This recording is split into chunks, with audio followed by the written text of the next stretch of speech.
Yeah, yeah, yeah, yeah, yeah, yeah, yeah, yeah, yeah, yeah, yeah, yeah, yeah. On the beat, me a murder. Me a turn them girls to be dancers. Them a feel like them like me a fire. Oh girl, me a taking you higher. Oh yeah, tell me where you dance like that. Tell me where you like to dance like that. Tell me where you like to wine like that. Tell me where you know me bad like that. See me up.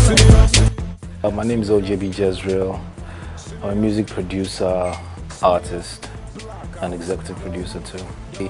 I started doing music to earn from music would be in 1986. So counting it right now to now is almost like 26 years that we've been doing this. I got into it out of love, choice, and all that. Initially it was just a play thing with my friends, like talent thing, but it got to a point whereby I had to draw the line with my parents, like, look, this is what I want to do. And they were like, look, no, you can't do this. I said, this is what I really love to do. And I left the house, and I started hanging out in the studios, playing what we call studio ratting, from one studio to the other. At least by the time they chase us today, tomorrow they'll get used to our face. The next time they get used to our face, they'll send us to go and buy rice or tell us to go and call one auntie for them, And eventually they'll get confident enough to say, okay, sit down in the studio, I learn one or two things, and so on and so forth. So that's how I actually got into the business. If I look back at time, sometimes I feel like, man, you foolish well. You just follow music, go like that, What's the guarantee that you would actually make something out of it at the end of the day? What's the guarantee that you're sure you're going to make a success out of it at the end of the day? I wasn't too sure of that, but I think it was just the love and the passion for it, that made me just go ahead. And you have love and passion, and then you keep hearing great stories around you, because stories inspire you. You hear of how Michael Jackson at that point in time was becoming one of the richest entertainers in the world. He even owned his own private theater, he owned one thing, and so on and so forth. So you start thinking to yourself that, man, that means somewhere along the line it is possible. Well, in 1986, I was barely like 20. So, 1920, I think. And at that point in time, let's be factual, you're still young and you're free and you're very wild and very stubborn. So you're not reasoning like the normal young man would reason, like saying, I think I want to go for a certain job, or I think I need to work, I need to pay these bills, pay that bills. What you're thinking about at that moment is your dreams are pushing you. It's not like when you're 30 or you're 35 and you tell yourself, oh boy, time don't go.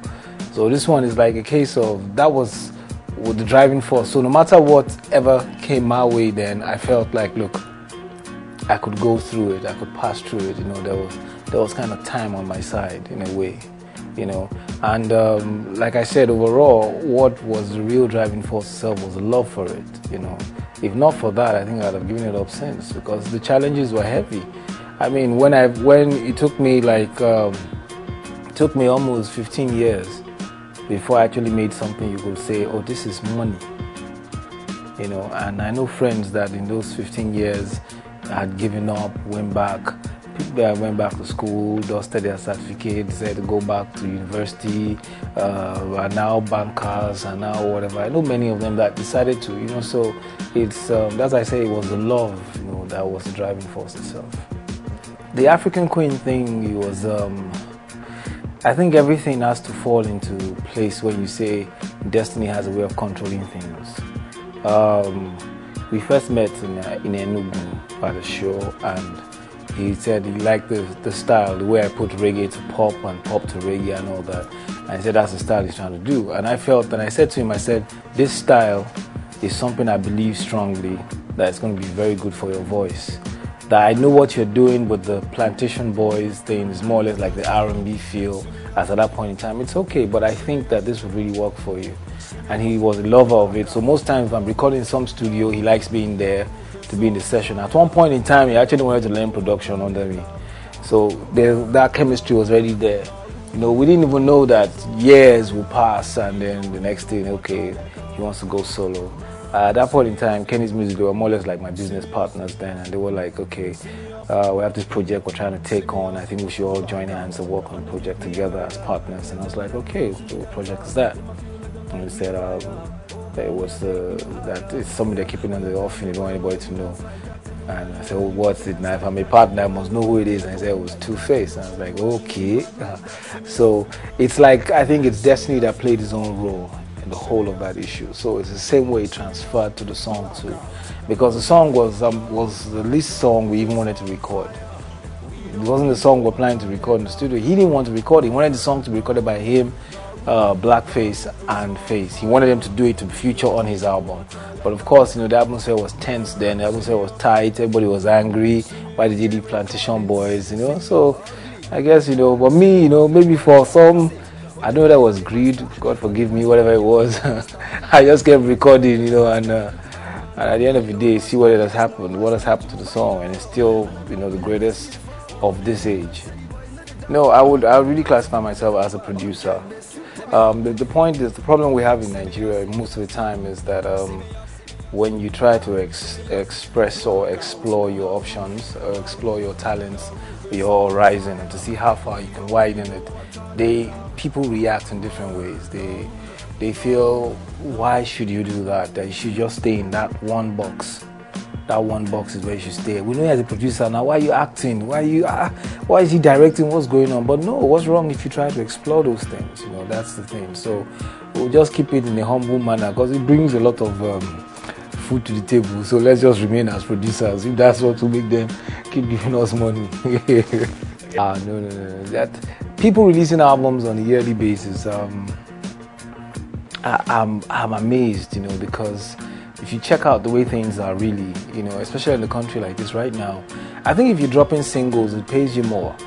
Because we're getting closer to that era whereby everything's going to be digital marketing, digital distribution. There'll be less CDs. There's already less money made from CDs right now. Forget all the hypes and the so-called stories. There are less money to be made from CDs right now. So why would I be dropping one every year? I mean, when I could just drop a couple of singles, and later compile it up to a compilation, maybe after 2 years.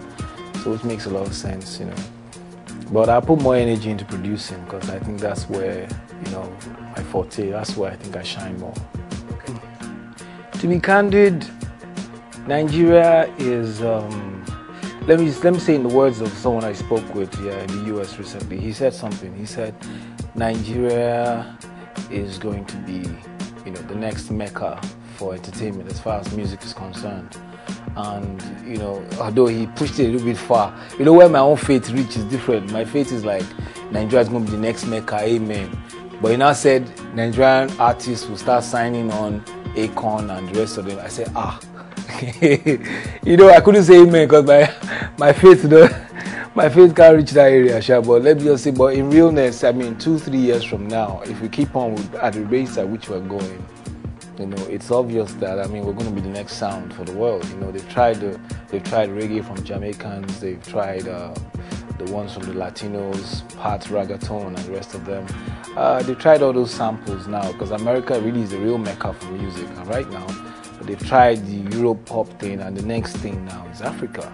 And Africa, what's really standing out in Africa is Nigeria. Because we're very braggadocious people now, that kind of thing now. Money no deal, we form like say waiting happen.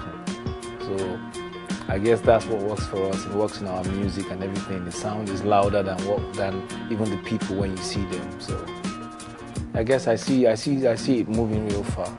I don't know about signing on anybody, but at least there'll be more collaborations, more Nicki Minaj deals, more of those kind of things, more do one song with Beyonce, do more. I believe all those things will come up, more of that will happen more. Watch events, exclusive interviews, box office, hot gists, and gossips. Catch your favorite stars on the red carpet on Hitz. Showing Monday to Sunday, 1 p.m. on this station.